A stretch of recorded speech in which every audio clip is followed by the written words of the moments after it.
Valgasser will be making and-grilled pork. This is 1 kilo kasim or pork shoulder. Just pour 1 small bottle of Sprite.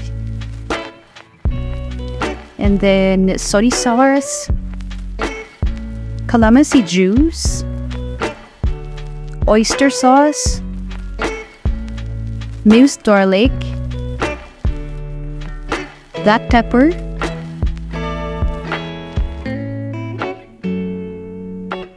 ketchup, that's banana ketchup, and then 2 tablespoons of brown sugar.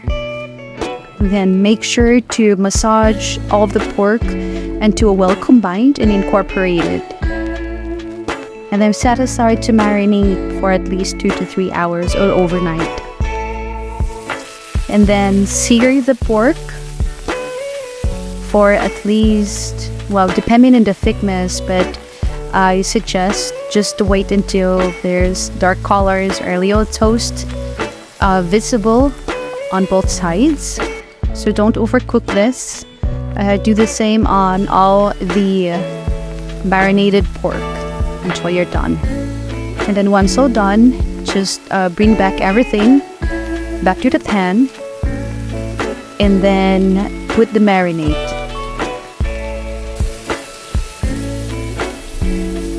Just cover this and then slow cook on medium heat until the pork is fork tender.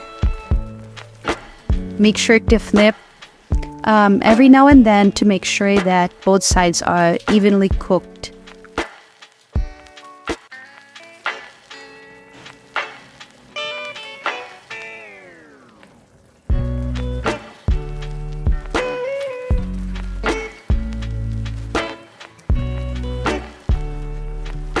This process may take, the cooking time varies. It depends on the fork. Just always test if it's fork tender. Then it should be cooked, and make sure to keep your fire on low or medium. I suggest low once it's already fork tender, and then reduce the sauce according to your preference. And then it should be ready for a serving. Thank you.